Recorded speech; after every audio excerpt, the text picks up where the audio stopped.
Les vraies voix du foot, 20h-21h, Tonton Maurizio.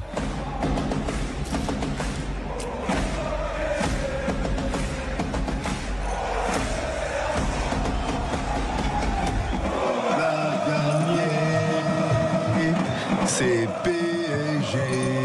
Monsieur Blondel, est-ce que j'ai besoin de présenter Monsieur Eric Blondel? Bonjour Combien? mon ami. 6 ans, 7 ans au PSG. 8. T'es un homme heureux? Je suis très heureux. Remets-nous un petit peu de volume, Max. Je suis très heureux pour les supporters, je suis très heureux pour les dirigeants, je suis très heureux pour tous ces gens qui suivent le club depuis des années. Et c'est une date historique. Phénoménal. Magnifique. Phénoménal.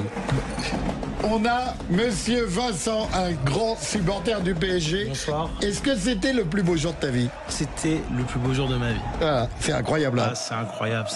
T'es jeune, t'es né en quelle année? Je suis né en 96. Bon, on va revenir sur toi parce que t'as moins souffert que tous les Parisiens qui l'attendent depuis je sais pas combien de temps cette Coupe d'Europe. Et voilà, c'est un grand bonheur, on voulait à tout prix rendre hommage. Regardez, j'ai tenu ma parole la semaine dernière. Ils ont mis, mes chroniqueurs ont mis le maillot de Naples. Je leur ai promis que je mettrais celui de Paris. Et voilà, en plus c'est deux clubs amis, ça tombe bien. Théo avec nous qui va nous donner les questions du jour tout de suite. Bonsoir à tous. Visiblement l'ambiance est au rendez-vous autour du plateau. Ouais, grâce à Max à la réalisation, hein, vous avez l'habitude maintenant.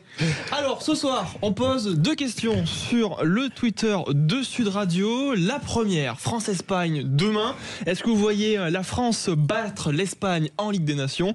Alors oui ou non, répondez sur le Twitter de Sud Radio. Pour l'instant, vous êtes 65% à dire non, 35% à dire oui. Et ensuite, deuxième question, est-ce que Ousmane Dembélé mérite le Ballon d'Or? Là, c'est plus serré. Vous êtes 62% à dire non contre 38% à dire oui. On attend vos réponses, bien entendu, sur le Twitter de Sud Radio. Voilà, vous pouvez voter, c'est pour les auditeurs. J'ai été pris par l'émotion des chants, le regard d'Éric Blondel. J'ai oublié notre petit Pierre Grégoire qui, exceptionnellement, est en visio avec nous. Comment ça va, Pierrot? Bonsoir les amis, très content de participer à cette émission spéciale avec vous. J'ai pas mon maillot du PSG, j'ai eu un petit problème technique. Oui, on va pas te balancer, mais Pierre est en province et il a oublié sa valise. T'inquiète pas, on est des tombes. Merci, ça fait plaisir. On répète rien. Il y a Eric, ça fait une heure qu'il se moque de toi, mais bon, t'inquiète pas, on répétera rien. Voilà, Pierre. Vous êtes très beau, Plus beau jour de ta vie, la victoire du PSG? On doit pas être loin. C'est vrai qu'on a connu des galères et puis voilà, on est le premier club français à avoir 2 coupes d'Europe. Ça, on l'a un peu oublié. Ouais. Et voilà, on est en plus beau jour, pas loin en tout cas. Ouais. Il y a Maxime Le Bordelais, il a fait une moue. Oui, des galères. Je vais vous en présenter des galères. Voilà, lui, il écrit galère avec 3G. Oui, c'est ça. Voilà. Alors, est-ce qu'on a un petit jingle ou on enchaîne direct sur le PSG? Un petit jingle rapide. Allez, restez avec nous, on revient tout de suite. Sud Radio, les vraies voix du foot. Alors, on est dans l'actu PSG, on reçoit Vincent, grand supporter du PSG. Alors, comment ça démarre l'histoire d'abord avec le PSG? Tu t'habites dans le coin et d'un seul coup, tu vas... J'arrive à Port de... Parle bien dans le micro, oui. Pardon. J'arrive à Port de Saint-Cloud en 2001. Tout de suite, je vais à l'école à côté du Parc des Princes. Tous les jours, je vois le Parc des Princes. Avec mon grand frère, fan de Paris, tout de suite... T'es contaminé? Ouais, contaminé direct. Ouais. La fièvre parisienne, tout de suite. Beaucoup de problèmes avec Paris, hein. Ouais. Beaucoup de galères. Ouais. Mais c'est pour ça que c'est un aboutissement, parce que toi, t'es 96, tu m'as dit, ça veut dire que 2010, t'as 14 ans, et ça fait comme tout le monde, ça fait 14 ans, 15 ans que tu souffres. 14 ans. Et là, c'est une délivrance. C'est une délivrance, hein. J'ai connu Paris, j'avais des cheveux, j'ai gagné avec des champions, j'ai plus de cheveux. Mais tu verras, après, il y a les lunettes qui arrivent. Ouais. Voilà. On parle pas du reste, parce qu'autrement... Voilà, on parle pas du reste, parce qu'on a un peu plus de bouteilles. Oui. Et donc, tu tombes dedans, t'es un accro de Paris, t'es super heureux. Paris a mérité sa coupe. Paris a fait un parcours incroyable. En janvier, quand on est dans les 22e, je crois, et qu'on se dit que c'est fini, qu'on revient, on se bat à chaque match, c'est incroyable. Ce nouveau format de Ligue des Champions, il faut le dire, qui est Ouais, j'ai apparenté ça à l'équipe d'Italie. Tu sais, l'équipe d'Italie, on arrive dans les compétitions mondiales, on est toujours un peu à la ramasse au début parce qu'il y a une préparation physique, les gens comprennent pas, mais on a du mal à passer le premier tour et après on va au bout. Ça m'aurait étonné qu'on fasse pas cette comparaison, Maurizio. Comme de par hasard. Tiens. Je sais pas si c'est mon petit foulard du Napoli qui me ramène toujours. Mais non, mais ça s'y apparente. Paris a du mal à sortir des poules et finalement tape les meilleures équipes anglaises, va au bout, humilie l'Inter. C'est une humiliation. C'est une humiliation. J'y croyais pas. Comme tout le monde, j'ai regardé le match à 2-0, je me disais, c'est pas... Calme. On sait jamais. Paris, tout est possible avec Paris. Ouais. 4-0, puis 5-0, et après, à la fin... Ouais, ce qui ressort. Eric, tu avais une question pour le petit Vincent. Regarde, il est à l'aise, il est content, il est champion d'Europe. Non, mais je suis très heureux, moi, de recevoir des supporters du PSG. Bah, c'est la première fois qu'on en a un en plateau. Hein. C'est la relève. Un truc qui me déçoit un petit peu, c'est tonton Mauricio qui a mis un petit foulard du Napoli sur le maillot du PSG. Moi, je ne peux pas m'empêcher. C'est la collection Vara, ça. Mais c'est pas possible, tu vas m'enlever ça pour la fin de l'émission. Mais non, mais c'est que voilà, Maxi l'a dit, c'est que Vara est rentré dans mon corps. Voilà, c'est comme ça. Non, mais c'est magnifique. C'est bien. Premièrement, c'est bien pour la ville, c'est bien pour le club. Et puis, tu sais, je vais te dire un truc qui est très important. Il faut pas oublier Daniel Echter, Francis Borrelli, Alain Caïsac, Bernard Brochamp, Charles Tallard, Jean-Paul Belmondo, Michel Denisot, Charles Bietri. C'est des gens qui ont participé à l'évolution du Paris Saint-Germain, avec certains résultats. Avec d'autres, bien, d'autres moins bien, peu importe la position des présidents qu'il y a eu ou des directeurs sportifs. Mais je pense qu'il ne faut pas oublier ces gens-là parce que si le Qatar est arrivé, c'est aussi grâce à eux. Ouais. C'est-à-dire qu'au départ, tu as une histoire. Ils ne sont pas arrivés comme ça au bout de 16 ans en disant voilà, moi je prends le Paris. Non, il faut remettre quand même un petit peu les choses en place et remercier tous ces anciens. L'église au centre du village. Oui, mais ça, tu me l'as piqué. Ça, je te l'ai déjà dit. Tu me l'as piqué. J'ai dit Prums. C'est ma vanne et après, il la reprend. Et donc, je pense que c'est important de les honorer. Jean-Paul Belmondo a fait quand même partie de l'histoire du début du Paris Saint-Germain. Les gens ne savent pas, avec tous les noms que je t'ai cités. Et c'est pour moi quelque chose de très important. Et la ville de Paris avait besoin d'une victoire comme ça pour mettre le sport, le football à son niveau, pour moi. Ouais, c'est fabuleux. Hein. C'est quoi les projets? C'est quoi? Coupe du monde des clubs? C'est la suite? Ouais, Coupe du monde des clubs. Ouais. Ça va être incroyable. Ouais. Ils sont toujours au taquet, ils vont pas être trop fatigués après la grosse fête, parce qu'il y a une grosse fête. Bah c'est vrai que le programme des matchs sur l'année, il est quand même terrible. Je crois que c'est la suite. Ils en sont à combien l'année dernière? La Ligue des Nations pour certains. En plus. Et la Ligue des Nations demain, on va en parler tout à l'heure de l'équipe de France. Je n'ai même pas donné le programme aux auditeurs. Bon, on va parler essentiellement bien sûr du PSG. On va parler de l'équipe de France. Pierre est avec nous. Hein. Tu peux intervenir, n'aie pas peur. Hein. T'es loin, tu peux en profiter. J'ai pas peur de vous. Hein. T'as pas peur de Vincent, hein. C'est pas parce qu'il a fait 12 ans. En plus, il a un très beau maillot que j'ai aussi chez moi, donc ça chez toi ça sert vachement. Ouais, chez toi il sert à rien ton maillot alors. C'est celui que Luis Fernandez m'a signé, donc je pourrais plus jamais le mettre. Mais déjà, je peux te dire demain Tillet, je vais l'appeler puis je vais te balancer. T'as oublié le maillot signé par Luis Fernandez pour l'émission. Alors je peux te dire que mon petit demain tu y es. Il est accroché chez moi. Non mais évidemment, je partage l'enthousiasme. Après, j'ai un petit bémol. J'ai une question pour Vincent aussi. J'ai juste un petit bémol. Pour moi, la Coupe du Monde des clubs, je l'avais dit à Maurizio en dehors de l'antenne, moi je suis pas fan. Je trouve que c'est une compétition dont on ne tirera aucun enseignement. Le Paris Saint-Germain la commence le 15 juin prochain contre l'Atlético Madrid. Ça vient plus vite qu'on le croit. Ils jouent ensuite Botafogo et les Américains de Seattle. Moi, je pense qu'après ce qu'ils ont fait, je leur aurais laissé un peu plus de repos ou du moins de temps de festoyer parce que c'est un exploit énorme qu'ils ont fait. Du moins, une performance énorme. Peut-être un exploit parce que c'est une très grosse équipe, mais une performance énorme. Et je trouve qu'on ne tirera aucun enseignement auquel PSG veut tout gagner et potentiellement en position pour tout gagner, mais voilà, il y a Wydad Casablanca, Manchester City, il y a un Salzbourg, Pachuca, les Mexicains. Je trouve que ça ressemble plus à des matchs amicaux. Bah, mais bon, il va faire tourner. Mais est-ce qu'on va pas y prendre goût? Non, mais ça dépend pas. Pardon, Mauricio, ça dépend pas du PSG. Je suis d'accord avec toi. C'est une compétition rajoutée, à mon avis, où je pense que les pneus sont dégonflés, les mecs sont sur les jantes. Donc automatiquement, ça va être très très difficile.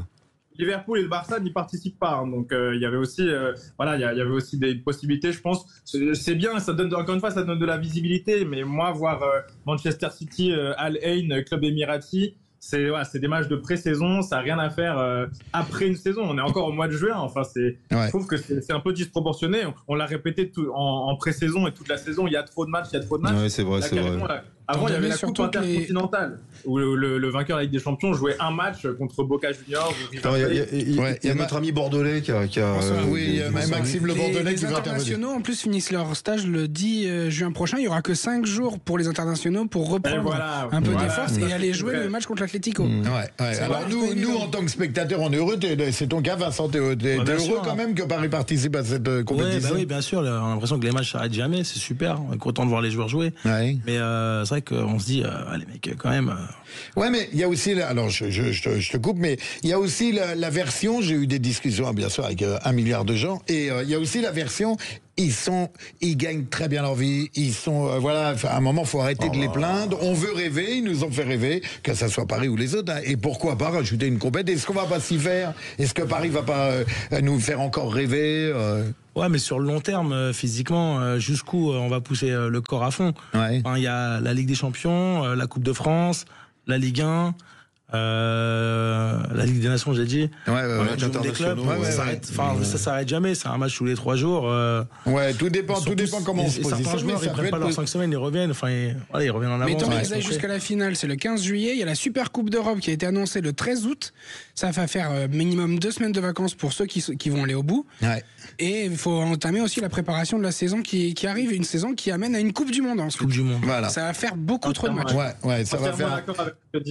Entièrement d'accord avec ce que dit Maxime. Et après, ce que dit Vincent, je l'entends, que le PSG, dans l'euphorie en plus de ce qu'ils viennent de montrer, ils sont prêts pour tout rafler. S'ils sont en forme, ils vont tout rafler, ils peuvent taper tout le monde. C'est juste que là, je vois vraiment pas l'intérêt. 2 semaines après une finale de Ligue des Champions, ils vont jouer Botafogo, ils vont jouer Seattle. Et si le PSG met 5-0 à Seattle, est-ce qu'on va vraiment jubiler? Je pense pas. Moi, je pense que c'est plus une démonstration de force. Qu'on a envie de montrer au monde entier, mais oui, mais bon, au début de saison, la Ligue des Champions était pas prévue d'être gagnée, mon ami. Donc je pense que Luis Enrique va être dans l'obligation de faire tourner. Il va pas avoir le choix parce que ça va être difficile de démarrer. Où Max il a raison, c'est qu'après il y a les stages qui se mettent en place pour le début de saison. Et là, quand tu es préparateur physique pour bien connaître le sujet, je peux te dire que c'est très très compliqué. T'es obligé de faire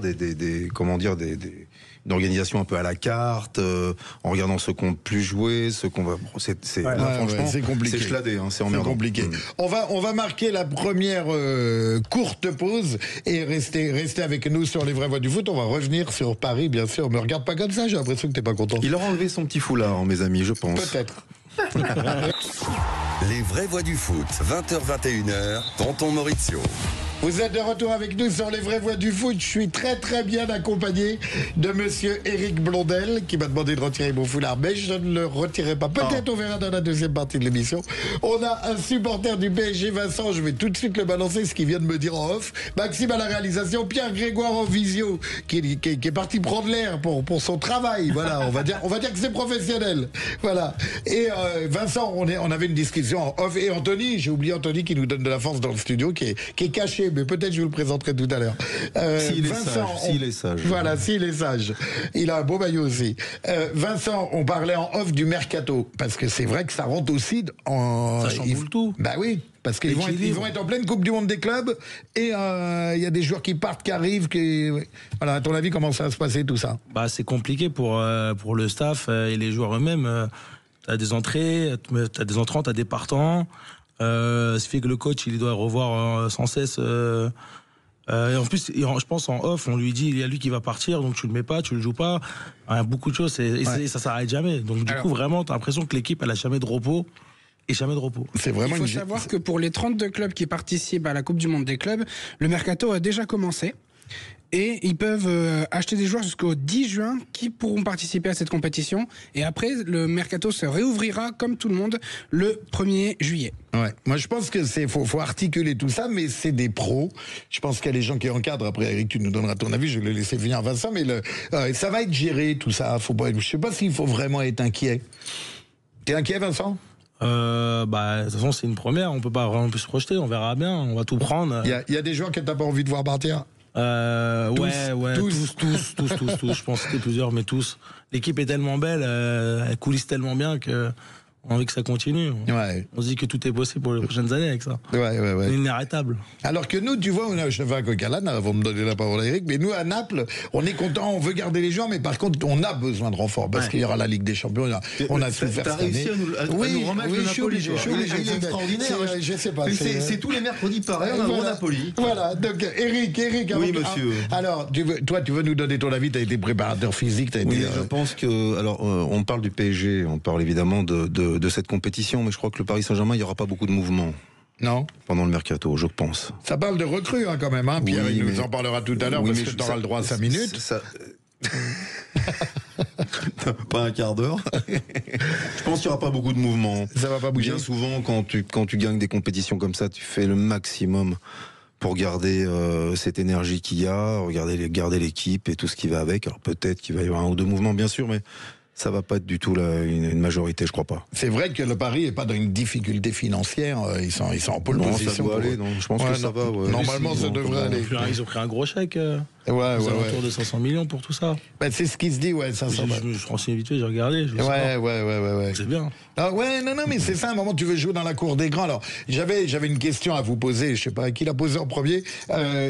C'était toi ou je crois que c'était Gilles Favard à l'époque qui avait dit à un supporter marseillais, si les Qataris, parce que tout le monde critique les Qataris, enfin les jaloux, les envieux, voilà, on va pas leur tirer dessus, mais tout le monde critique les Qataris. Il a dit à un supporter marseillais, mais si les Qataris rachètent l'OM, est-ce que t'aurais le même discours? Et le mec s'est mis à bégayer. Non. Si les Qataris rachètent l'Olympique de Marseille, c'est la même. Voilà. Parce qu'aujourd'hui, on se rend compte que financièrement, si t'as pas d'argent, tu peux pas bien travailler, tu peux pas gagner une grande compétition. C'est plus du football des années 76, des années 80, où c'est que tu étais beaucoup dans la formation, et puis les joueurs restaient, t'avais des joueurs qui faisaient qu'un club, et tout ça. Ça a beaucoup changé, il y a beaucoup d'argent maintenant dans le football. Ça n'a rien à voir, il a raison quand il a dit ça. Et puis en plus de ça, il faut quand même remercier les Qataris, parce que depuis qu'ils sont là, Ibrahimovic, Messi, Neymar, Mbappé, je t'en passe d'autres et des meilleurs. T'as eu des joueurs d'un niveau international, Ballon d'Or, que t'aurais jamais eu si les Qataris n'avaient pas été là. Ouais, c'est la question du jour. T'es aussi, Vincent, partant pour Dembélé, Ballon d'Or? Bien sûr. T'es confiant? Confiant, ouais. Il y a pas mal de prétendants à gros potentiel. Mais je suis français et je suis derrière Dembélé, direct. Ouais. Parce que là, il y a Gvara. Moi, je comprends pas qu'on parle pas de Gvara. Gvara, je vous rappelle qu'il est champion d'Italie. Parce qu'il est parti à la mi-saison. C'est incroyable. Il est champion d'Italie. Il est champion de France. Mais non, mais il est champion de France. Il a gagné la Coupe de France. Il a gagné la Coupe d'Europe. S'il gagne la Coupe la Coupe du Monde des clubs. Il y a la Super Coupe, comme a dit Max, au mois d'août. Il y a le Trophée des Champions, Paris-Marseille, je sais pas quand est-ce que ça va jouer, à la rentrée, je crois. Et ce gars-là, si d'un seul coup, sur une saison, t'imagines, tu remplis ton CV, t'as une ligne. Non, mais il peut être classé dans le Ballon d'Or 7-8, je pense, c'est possible. Il sera pas devant Lamine Yamal, il sera pas devant Dembélé, il sera même pas devant le petit Désiré. Et pourquoi? Mais je sais pas, peut-être qu'il manque un petit truc, même s'il est très fort. Et même avec tous les titres qu'il peut gagner là cette année, s'il fait carton plein, il passe pas devant Dembélé pour vous. Moi, je lui souhaite une surprise, mais je pense pas. Sincèrement, je pense pas. Toi non plus, Vincent? Je pense pas. Pierre? Le Ballon d'Or, elle prend quand même beaucoup en considération les stats. Je comprends ce que tu veux dire, Maurizio, mais dans ce cas, si tu vas chercher Gvara, tu es obligé de mettre Hakimi, qui a quand même été plus que décisif sur toute la compétition et qui en championnat a tenu son rang. En fait, là, je pense que là, on va vraiment se focaliser sur les stats. Ça a été le cas pour Benzema, qui est le dernier Français. Oui, mais attention aussi. Excuse-moi, Pierre. Je dis pas que c'est un critère objectif parfait, selon moi. C'est juste que je pense que les critères de sélection seront les stats, et c'est pour ça qu'on. Oui, il y a la sélection qui compte beaucoup. Et peut-être demain soir avec l'Espagne. Et la Géorgie, sont importants. Hein. Ouais. Non, mais la sélection. Dembélé peut faire la différence. C'est vrai qu'il a l'avantage de jouer avec les Bleus. Bah oui, la sélection, ça compte. La Géorgie, c'est une très très belle équipe. Sagnol a mené de main de maître. Willy Sagnol qui a sorti Gvara, qui a dit. Ça s'arrête jamais. C'est le côté de la politique. Même quand on fait une émission pour le Paris Saint-Germain, il nous met le Napoli. Tous les 5 minutes, c'est la même chose. C'est Pierre, Gvara vient bien du Napoli, tu confirmes? Confirme. J'ai un ami dans ce studio. Il est un peu loin, mais voilà, on le voit en visio. Ah, mais Fabien Ruiz aussi, hein, d'ailleurs. Voilà. Et puis il y a eu Cavani, il y a eu Lavezzi. Vincent, qui tu voudrais, j'ai une question précise, qui tu voudrais l'année prochaine à Paris pour renforcer le PSG? C'est une bonne question. Une bonne question, question surprise. Hein. Est-ce qu'on a besoin de renforcer le PSG encore? Oh là là là là là là. Je sais pas, mais c'est vrai. Mais attends, non, mais là on a un homme heureux, il a raison. On a quelqu'un qui connaît le football. Pourquoi? Parce que des fois, quand tu rajoutes un grain de sable, quelque chose dans une équipe qui fonctionne, le mieux est l'ennemi du bien dans la vie. Ouais. Donc quand ça marche, pourquoi essayer de faire quelque chose en fin de compte pour faire mieux? Il y a la Ligue des Champions, les gars. Mais est-ce qu'à l'inverse, un groupe ne peut pas s'essouffler à un moment donné? Est-ce qu'au mois de décembre prochain, janvier, ce seront les mêmes joueurs qui vont repartir? Est-ce qu'il y aura pas on reprend le problème, la quantité de matchs. Il faut attendre un peu, mais je pense qu'il a montré quand même, Luis Enrique, que l'équipe passait bien l'hiver. Hein. Ouais. Ah oui, non, là, aucun reproche. C'est sûr, mais là, tu seras sur une saison et demie avec le même groupe. Attends. Ouais. Parce que zéro carton, zéro blessé, Ligue des Champions. Ça peut durer 3 ans, un gros groupe, ça peut durer 3 ans. Mais c'est vrai qu'il y a toujours un petit peu de renfort. Donc il n'y a pas un joueur précis, il n'y a pas un dans le jeu de Paris, tu vois pas un point à renforcer au milieu, derrière, devant, dans les buts. Donnarumma, on parle un coup t'entends que Donnarumma il a confirmé, un coup t'entends qu'il est sur le départ. Honnêtement, si on m'avait dit ça il y a quelques mois, il y a pas mal de joueurs qui étaient visés, comme Fabien Ruiz ou Donnarumma. Mais maintenant, en fin de saison, tous ils sont au top. Pas renforcer les doublons, ouais, et encore. L'équipe. Tu changerais pas Donnarumma? On est au début d'un Grand Paris là. Et Max, tu changerais pas Donnarumma contre Lucas Chevalier? Dis-moi, t'es passé à la pharmacie, t'as pris ton ordonnance ou pas? Non, mais je demande un Non, mais c'est une bonne question. C'est une bonne question parce que Vincent est supporter inconditionnel du PSG. Mais c'est vrai que Eric, demain, Donnarumma se blesse. Je ne souhaite pas, mais Donnarumma se blesse. Voilà. Est-ce qu'il non, mais à un moment, si tu veux être là, ils vont être attendus. Attention, le plus dur pour moi a commencé le jour de la finale. Hein. C'est là où ça commence. Mais les gars, Donnarumma, mais c'est niveau international. On est d'accord. On est d'accord, mais un problème physique demain, il faut avoir un autre gardien. Donc la question n'est pas du tout anodine. Parce que, alors à ce moment-là, Chevalier va venir remplaçant au Paris Saint-Germain derrière Donnarumma? C'est impossible. Un roulement. C'est impossible. Pierrot? Impossible. Ah, c'est ça, c'est que dans les grands clubs comme ça, quand on veut faire la recrue idéale, on vise quand même un poste qui est défaillant. Et je pense que depuis quelques mois, j'étais le premier à dire que Donnarumma n'est pas rassurant au pied. Ah, t'as changé, toi, hein. T'as changé. Je maintiens qu'au pied, ce n'est pas le meilleur gardien du monde. Mais voilà, il a quand même montré ce dernier mois si le PSG, on est là aujourd'hui, c'est quand même grâce à lui. C'est vrai que la qualité principale d'un gardien, on lui demande de faire des arrêts au pied. Non, mais je viens de dire. Non, mais le jeu au pied est important. On est en 2025, Eric. Le jeu au pied est important. Mais d'abord, c'est quoi, là? Qu'est-ce qu'on demande à un gardien de but, Pierre, au départ? On demande quoi? De ne pas prendre de but, de rassurer sa défense. Voilà. Et alors? Et c'est ce qu'il a fait, mais je suis en train de dire justement que j'ai bien mis à part. Précise, mon petit. Les problèmes de ballon au pied, et puis ce qu'il a fait sur sa ligne cette saison qui a été fabuleux, ça je reconnais. Mais pour rebondir sur la question, Chevalier est un très grand gardien, mais moi je ne changerai pas Donnarumma qui s'est vraiment hissé dans le top 3, dans le Gotha européen voire mondial. Et voilà, je pense que j'axerai le mercato sur des postes un peu plus. J'ai vu des gardiens arriver au Paris Saint-Germain d'un niveau international. Dès qu'ils mettaient le maillot du Paris Saint-Germain, ils étaient paralysés. Qui venaient de clubs. Ça arrive, c'est vrai. Je te promets que c'est vrai, et même des joueurs de champ. Ils mettaient le maillot du Paris Saint-Germain. La pression du Paris Saint-Germain, c'est quelque chose d'incroyable. Et crois-moi que c'est pas simple de porter ce maillot. Ouais. Et Donnarumma le porte très très bien. Alors une doublure ou une triplette, ce que vous voulez, mais Chevalier va pas venir pour s'asseoir sur le banc. Hein. Ouais, pour être la doublure. J'ai une dernière question parce qu'il nous reste 1 minute 40 avant la deuxième page de pub. Vincent Marquinhos, l'avenir de Marquinhos. Là, il a touché le ciel. Est-ce qu'il va rester? Est-ce qu'il va continuer? Est-ce qu'il va partir? Tu souhaites qu'il reste? Moi, je souhaite qu'il reste. Il s'est donné à fond, il était là depuis le début, il a connu la misère. À Paris, il a connu toutes les défaites. Il a vraiment traversé le désert. Mentalement, il est revenu pour être à fond. Donc, qu'il reste encore. Ouais. Bien sûr. Eric, il a cassé la malédiction. Ça veut dire qu'en fin de compte, il lui manquait ça. Il a des années qu'il est au Paris Saint-Germain. Il mérite ce titre. Moi aussi, j'ai pas été tendre des fois, mais il mérite ce titre. Il a été exemplaire, c'est un capitaine exemplaire, suivi par des cadres. Et ce qu'il fait, il le fait très bien. Je pense que maintenant, je pense qu'ils vont quand même lui proposer quelque chose, le garder et continuer à s'appuyer dessus, parce que c'est un vrai relais avec Luis Enrique. Il s'en sert beaucoup dans le vestiaire, c'est sûr et certain. Ouais. Non, et puis on a vu les festivités et tout, c'est un bonheur. Exactement. Voilà. Donc, Vincent, on te remercie d'avoir été avec nous. Merci On va te saluer, on prend le temps de te saluer avant la pause publicitaire.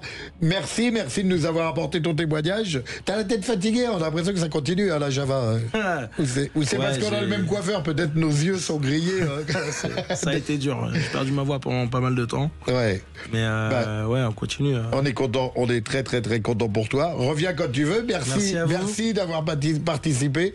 Et on va marquer la deuxième courte pause et on revient tout de suite avec Théo qui nous fera un point sur les deux questions. Merci Vincent, à très bientôt. Merci Vincent, c'est gentil d'être venu. Les vraies voix du foot, 20h-21h, Tonton Maurizio. Vous êtes de retour avec nous sur les vraies voix du foot. On remercie encore Vincent du fond du cœur qui nous a apporté son témoignage de grands supporters du PSG. On en avait beaucoup sur la liste. Il a été privilégié. Voilà. On a toujours Eric Blondel avec son joli maillot qui est dédicacé. Tu m'as pas dit, il est signé ton maillot. Je vous interdis de toucher à ça. Théo, on dit s'il vous plaît, monsieur Blondel. Vous êtes qui, monsieur? Certainement pas. Déjà, c'est le maillot du 16 mars 1995 quand le Paris Saint-Germain a battu Barcelone, et c'est un maillot de match de ce match-là qui m'a été offert par Valdo.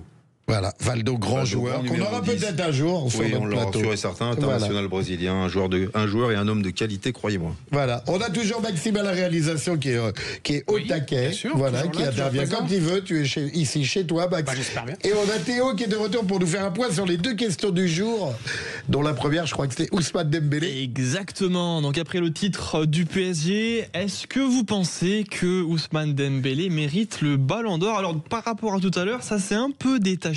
Le non s'est détaché, parce que vous êtes 58% à répondre non, contre 42% à répondre oui. Et deuxième question, demain, France-Espagne. Est-ce que vous voyez l'équipe de France s'imposer face à l'Espagne demain soir en Ligue des Nations?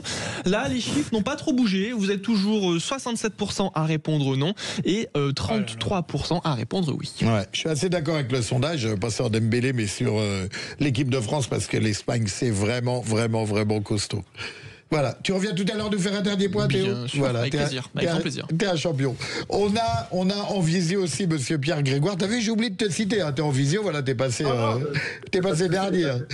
Allez, il y a un moment auquel Eric ne voulait surtout pas échapper. C'est la minute de Pierrot, parce que je crois que t'as des infos mercato. Même à distance, j'y ai droit. Il est au fin fond de la France et j'y ai droit. C'est la fête. Forcément. Allez Pierrot, des infos mercato. Bien sûr, je commence forcément avec les infos transferts. J'imagine que vous êtes tous attentifs à ce que je veux dire. Ce qu'il y en a, donc le PSG démarre sa Coupe du Monde des clubs contre Atlético le 15 juin. Et on sait déjà que la période mercato sera très, très suivie comme chaque année au PSG. Et je peux déjà vous dire, on ne sait pas si Marquinhos sera toujours parisien l'année prochaine, mais le PSG avance ses pions et suivent de très près Ilya Zabarny, le solide défenseur ukrainien de Bournemouth. À 22 ans, il a formé la charnière avec Dean Huijsen, le nouveau défenseur du Real Madrid. Ça serait pour potentiellement former une charnière assez jeune avec Pacho, Zabarny 22 ans, Pacho 23. Mais le PSG qui est en passe déjà de conclure un accord de principe avec Mario Gila, le défenseur espagnol de la Lazio. Il a joué 31 matchs cette saison. Il y a Chelsea qui est dans la danse, mais le PSG avance ses pions sur ce côté-là. Et on l'a dit tout à l'heure, sur un secteur où ils savent pas encore sur qui ils vont miser. Pacho, c'est sûr. Et le deuxième défenseur central, a priori, ce serait soit Mario Gila, soit Ilya Zabarny. Donc des infos qui sont tombées aujourd'hui, c'est tout frais. Au rayon des départs, on sait que Kang In-lee a un bon de sortie, le milieu qui a perdu sa place dans la hiérarchie parisienne. Un duel se dessine entre Naples, le Napoli et Arsenal. J'allais te couper pour dire Lee est pressenti du côté de Naples, et moi j'aime beaucoup ces joueurs. Voilà, continue Pierrot. Et ça continue, Napoli, vas-y. Et j'ai pas fini. Il y en a un qui a montré de bonnes choses, évidemment, quand il était en Espagne. Quand il est arrivé au PSG aussi, il a un peu perdu sa place, comme on l'a dit, comme Zahir Emery, mais lui qui va bien sûr rester au PSG. Et du coup, quand une ligue qui aurait un bon de sortie, n'oublions pas que Randal Colomwani aussi devrait revenir au PSG, mais évidemment ne devrait sûrement pas être conservé par Luis Enrique et le staff parisien qui vont s'activer. On sait que la Coupe du Monde des clubs, c'est rarement Luis Enrique seul qui s'occupe des transferts, bien sûr, comme dans les autres clubs. Donc, ils vont s'activer et on va voir ce que ça donne très tôt. Je pense qu'ils vont avancer leur pion très rapidement. Ils ont jusqu'au 10 juin pour valider une équipe pour la Coupe du Monde des clubs. Ouais, je pense que les recrues, ils essaieront de les faire. Ouais, peut-être après. Là, ça va être... De toute façon, il faut recruter pour battre Botafogo et Seattle. C'est vrai que c'était. Wow. Ah, mais il y a l'Atlético Madrid quand même. Quand il est loin, il fait des vannes, Biro. Voilà.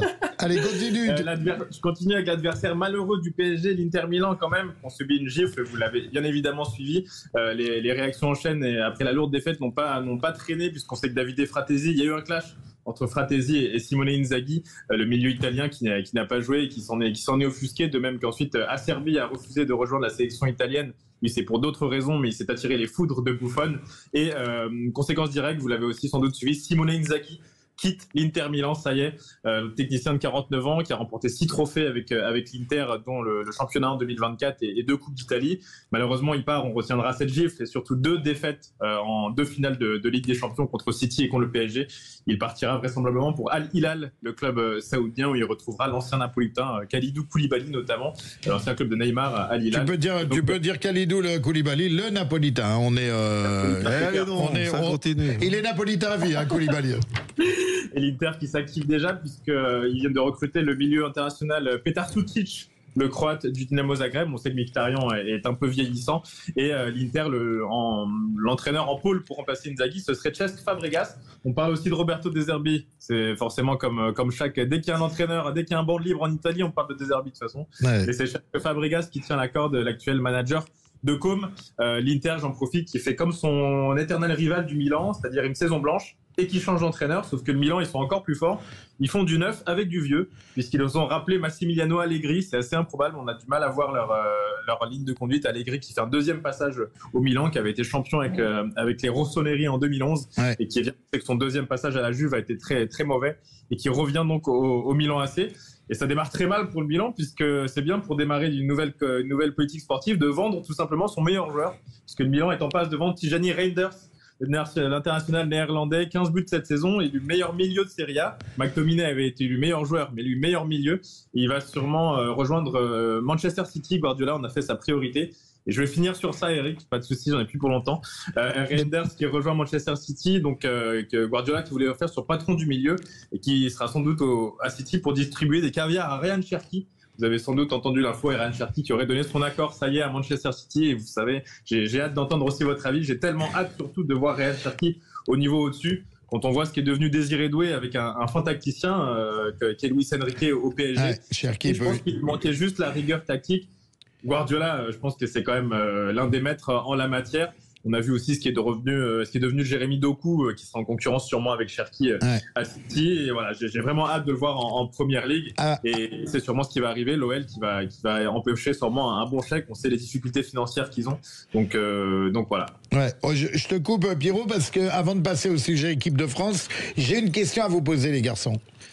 Ça parle, alors je veux pas faire des ragots ridicules, mais ça parle, il y a suspicion de triche. Oh là là, ça c'est pas possible. Ah bah oui, non, mais Eric, il me l'a placé. Bah oui, parce que on en a parlé en off, on est d'accord que voilà, c'est la jalousie, c'est tout ce qu'on veut, c'est peut-être infondé, c'est de la merde, mais je veux dire, c'est bien qu'on en parle.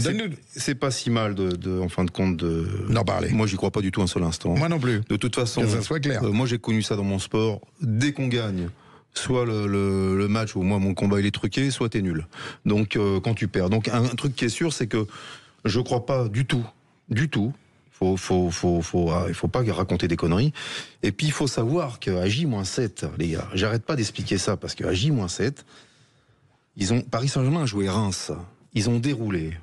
Facile. Au niveau énergie, au niveau préparation, c'est quand même beaucoup plus facile de préparer un match d'une finale quand tu déroules, quand ça se passe bien, quand tu gagnes 3-0, même si l'opposition, c'était quand même une équipe de Ligue 1, même si l'opposition n'est pas super, et même s'ils descendent en Ligue 2, c'est quand même beaucoup plus simple pour eux que pour l'Inter qui s'est battu à J-7 pour gagner, comment dire, le calcio, pour gagner le calcio, et ça s'est pas fait. Donc ils ont perdu. Donc le Napoli à la fin, si tu veux, quand t'arrives comme ça dans une finale, tu te dis, si je gagne pas la finale, j'ai tout perdu. j'ai perdu non seulement le Calcio et j'ai perdu la finale avec Ligue des Champions. Et la Coupe c'est ce qui d'Italie. s'est passé. Ouais. Et la Coupe d'Italie bien avant. Donc c'est sûr qu'au niveau énergie, au niveau progression, toi, bah, c'est l'explication que tu as de la défaillance de l'Inter. Oui, bah c'est ce que je pense. Et puis oui, en non, plus mais de c'est ce que ça, je pense aussi. C'est juste une question. Je veux que Pierre il nous donne aussi les son gens avis. ils oublient un truc. C'est que Thuram à 2-0, il en a une. Hein. De la tête, à passe à ça du poteau, et crois-moi, si c'est 2-1, c'est plus le même match. Ouais. Je dis pas que le Paris Saint-Germain aurait pas gagné, loin de là, ils étaient au-dessus. Mais c'est plus du tout le même scénario de match. Tu comprends ? Non, mais on est à l'heure des réseaux sociaux, on est à l'heure de toutes ces désinformations qu'on espère et que je souhaite et que je crois pas, j'en crois pas une miette, mais c'est important d'en parler. Laissons la victoire au Paris Saint-Germain, laissons la victoire à Luis Enrique, laissons la victoire au club. Ce qu'ils ont fait, c'est extraordinaire. Et arrêtons de chercher des polémiques où il n'y en a pas, s'il vous plaît. Pierre, tu es d'accord avec ça ? Bien sûr, je suis d'accord. J'ai été surtout très surpris de voir ce genre de rumeurs sortir. La défaite de l'Inter est évidemment due à la performance du PSG et surtout au manque de réponse tactique de Simone Inzaghi. Exactement. C'est complètement planté. D'un côté, il a mis sa meilleure équipe. Il a mis l'équipe qui pensait être bonne, mais on savait que Lautaro Martinez était jusqu'à quelques jours de la finale assez indécis. Au final, il a traversé ce match totalement en fantôme. Et voilà, j'étais très surpris de voir cette tentative de dévaloriser cet exploit. On a tous été agréablement surpris, évidemment, 5-0, rares sont les bookmakers qui auraient pu prédire ça, mais la performance et le pressing qu'ils ont instauré dès les premières minutes, moi j'ai très vite vu que l'Inter, il y avait quelque chose qui clochait de leur côté, quand tu vois Di Marco, qui a été l'un des meilleurs interistes cette saison, qui couvre sur le premier but, qui contre malencontreusement sur le deuxième, qui n'était pas du tout en confiance, qui est même sorti, je crois que ça a été le premier interiste à sortir, à être remplacé de match. Oui, c'est ça, les gens utilisent les images, il y a des erreurs tactiques, il y a un mauvais coaching, parce que quand tu prends 5-0, on peut appeler ça un mauvais coaching. Et les mecs sont au bout du rouleau. Non, mais quand tu développes, moi, attention, Bakesla n'était pas à charge. Je voulais avoir votre avis parce que ça me fatigue un peu d'entendre tout ça. Mais en même temps, c'est bien que nous, on prenne position que voilà, c'est impossible qu'il y ait. Tout à fait, parce que les attitudes des Milanais n'avaient pas l'air d'attitude de joueurs qui avaient envie de perdre. Ils se sont juste fait marcher dessus et ont perdu une bataille. Un truc m'a surpris. Si je peux me permettre, Pierre, un truc m'a surpris. Vas-y. C'est qu'avec l'expérience des vestiaires que j'ai connus avec certains entraîneurs, quand tu étais jonglé, tu avais bien souvent un entraîneur qui disait « Dis-moi, lui, je veux plus qu'il touche un ballon, t'as compris ? Les petits ponts et les passements de jambes, terminé. » Donc j'ai été surpris qu'il n'y ait pas plus de cartons que ça sur des joueurs italiens, qui est d'habitude, depuis des années, un football rugueux. T'es d'accord avec moi ou pas ? Je suis d'accord avec toi, même s'il y a de moins en moins de joueurs italiens dans les. Ouais, c'est un peu. Non, c'est la mentalité. On a un peu fané à ce niveau-là. Je te parle de la mentalité. T'as raison. Du calcio. C'est la mentalité. Tu sous-entends que les Italiens sont mauvais joueurs, c'est ça ? J'ai pas dit ça. Je dis qu'ils ont toujours été durs. Oui, normalement. Et dans le passé, t'avais toujours des 1-0, des 0-0. C'était très très dur de marquer un but. C'est ce qui nourrit les anti-parisiens, alors je vais pas dire encore une fois les jaloux, les mauvais, mais voilà, les mauvais penseurs, ça les nourrit parce que ils voit Di Marco qui va sur le côté droit sur le premier but, qui laisse Hakimi. Après, quand t'épluches le jeu, mais il faut éplucher tous les matchs parce qu'il y a des erreurs tactiques dans tous les matchs. Quand t'es mené très rapidement comme ça, tu dis la soirée que je vais passer. Tu sens des fois quand tu sens que ça va pas, ça va pas. C'est juste une leçon tactique qui a été remportée par Luis Enrique. Oui. Et il n'y a pas eu de réponse. Il n'y a pas eu de réponse côté Inter. Les pistons de l'Inter qui sont habitués à monter, à descendre. Le 3-5-2 qui a pas marché. À défendre non plus dans le Calcio forcément. Les pistons de l'Inter. Donc là, ils ont été obligés de défendre, ils ont été obligés de bien savoir défendre et ça n'a pas été le cas samedi soir. Il n'y a pas que ça.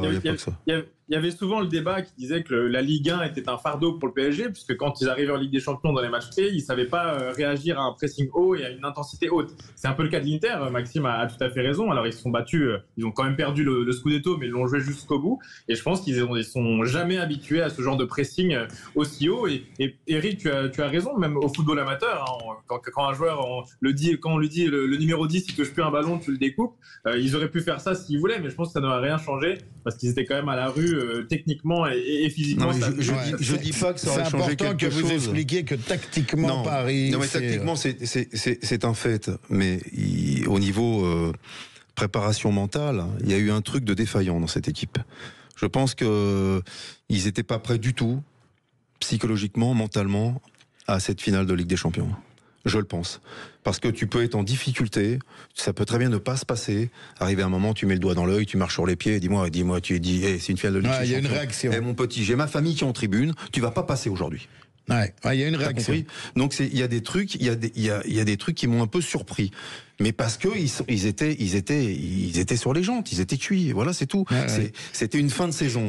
Tu peux mettre tactiquement tout ce que tu veux, ils auraient pas gagné. Depuis le début de l'année, on dit la quantité de matchs, on en parlait encore tout à l'heure. L'Inter est en plein dedans. Il y a encore quelques temps, comme tu t'as mentionné, il jouait le Calcio, il jouait la demi-finale de coupe contre le Milan AC. C'est du haut niveau, du très très haut niveau. Et peut-être que c'est une des équipes qui a subi.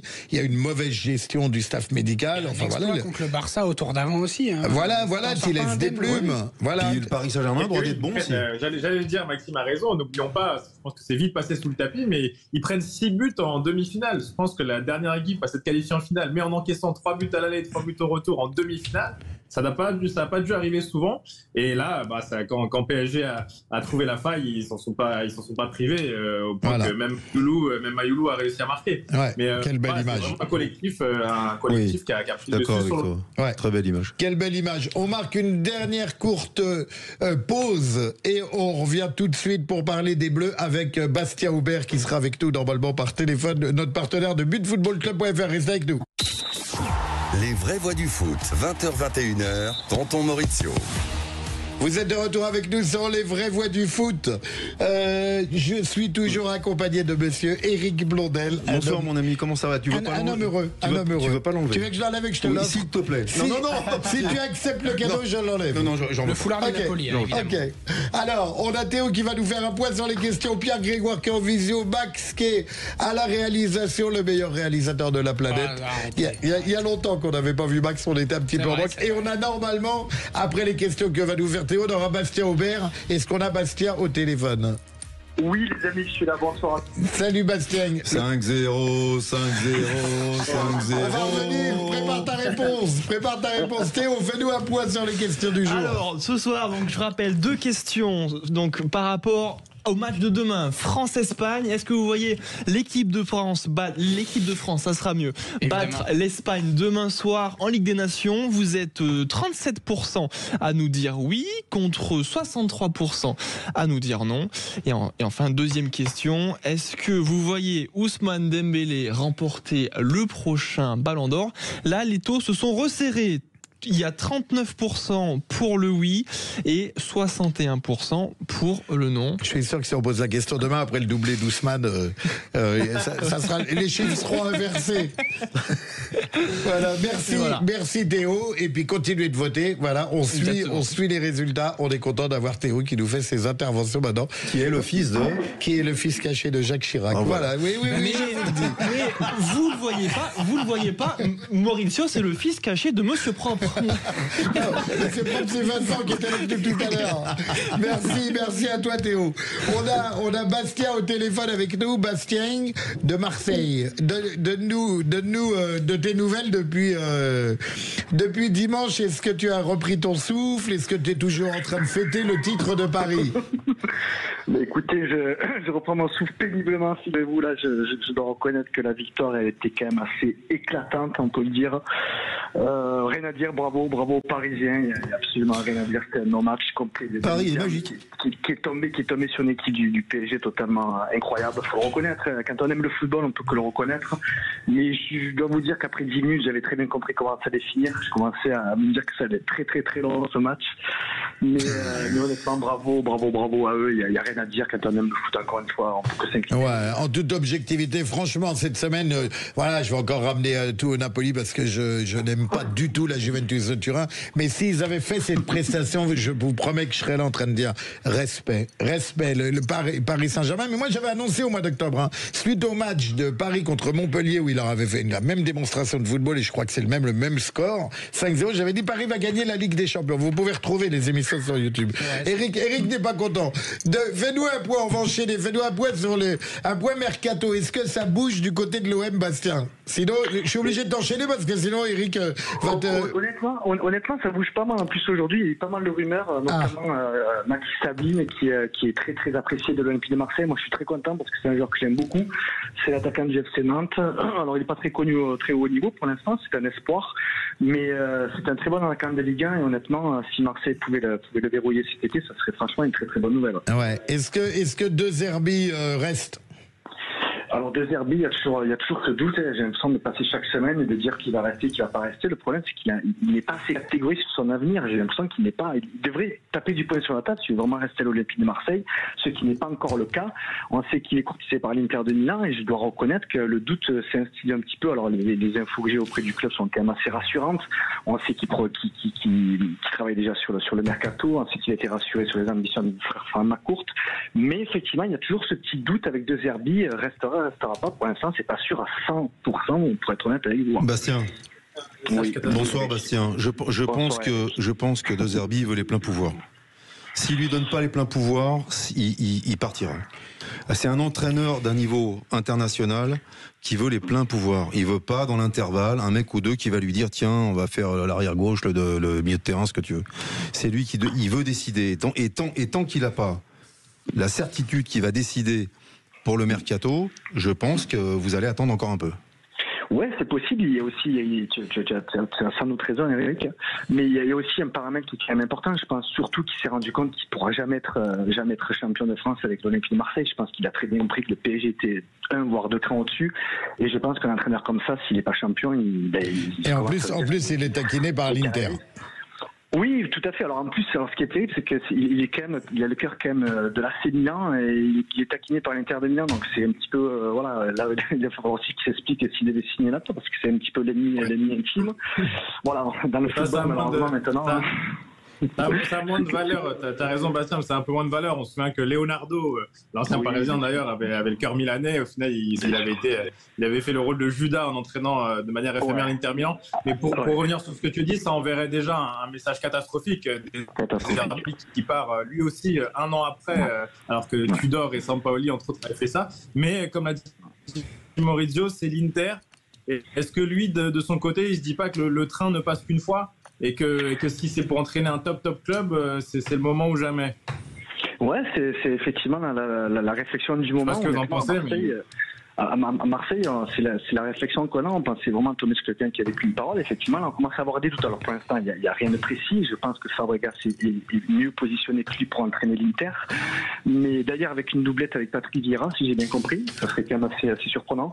Mais oui, effectivement, le doute est permis sur De Zerbi. Ça reste un grand entraîneur. On savait très bien qu'il serait courtisé. L'Inter est un grand club. Il vise les victoires finales en Ligue des Champions et en Serie A aussi. Donc, affaire à suivre. Affaire à suivre. Les Bleus, Bastien, pendant qu'on est en ligne, les Bleus demain, t'es confiant? Pas tellement, je dois reconnaître. Et l'Espagne, alors j'ai vu cette petite statistique, l'Espagne est l'équipe qui réussit le moins à l'équipe de France au XXIe siècle. C'est-à-dire que c'est devenu notre bête noire.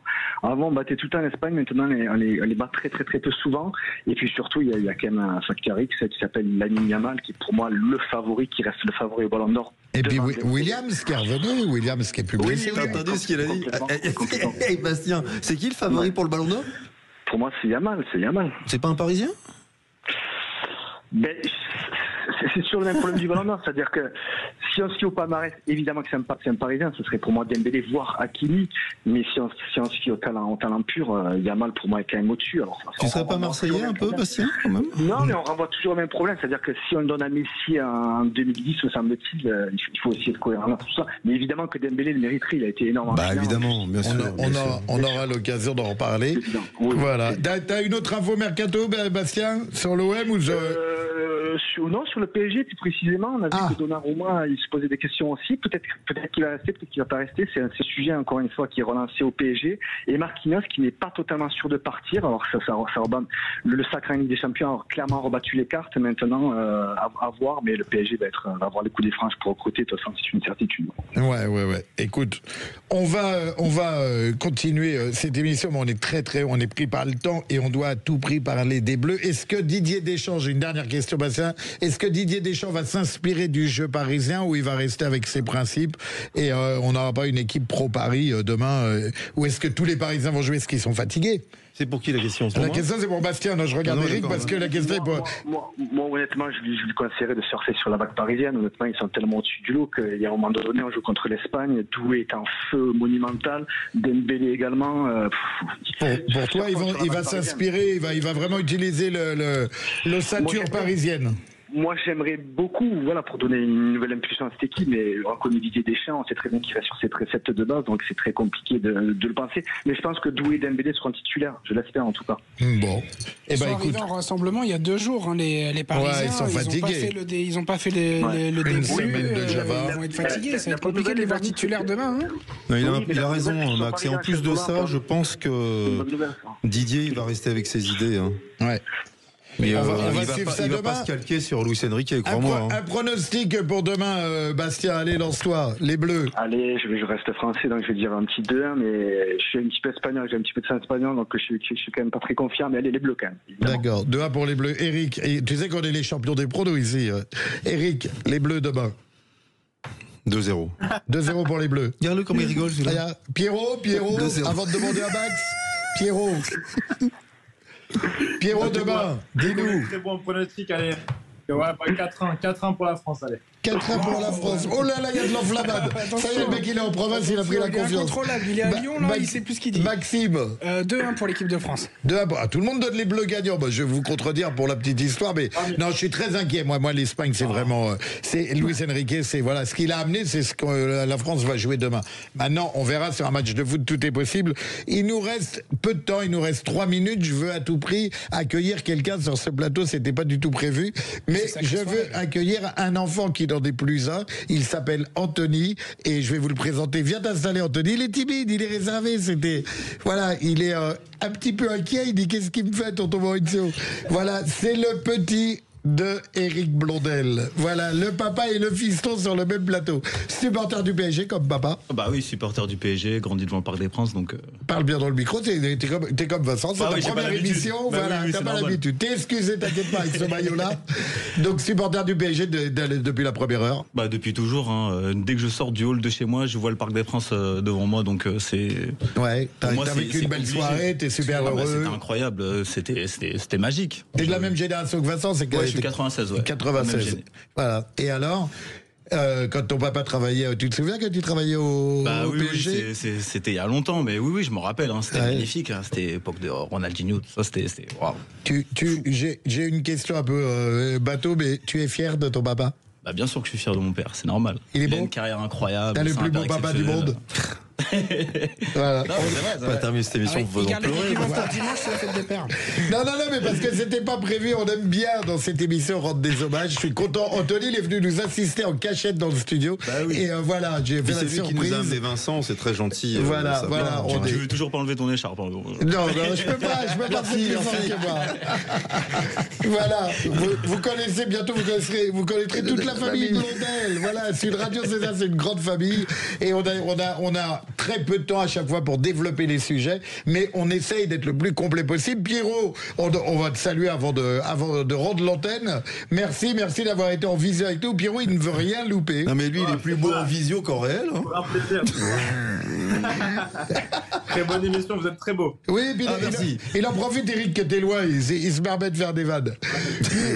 Puisqu'on était dans les hommages, moi je voulais à tout prix faire un clin d'œil aux enfants d'Amsterdam. C'est un quartier de Bobigny de Rancy, bien sûr, que j'ai pas élevé, mais j'ai participé à leur bien-être et j'ai repris contact avec eux. Ils nous suivent. Ce sont des fans de Sud Radio et des Vraies Voix du Foot, et de Tonton Maurizio et d'Éric Blondel et de Pierre Grégoire qui sont là toutes les semaines. Maxime, ils veulent te rencontrer. Un jour, ils vont tous débarquer ici. Tu vas comprendre ta douleur. Avec plaisir. Ils sont voilà. Et puis, je voulais vraiment faire un clin d'œil à mon pote Gilou. Gilou, c'était un grand supporter du PSG. Il est parti trop tôt, comme beaucoup de gens.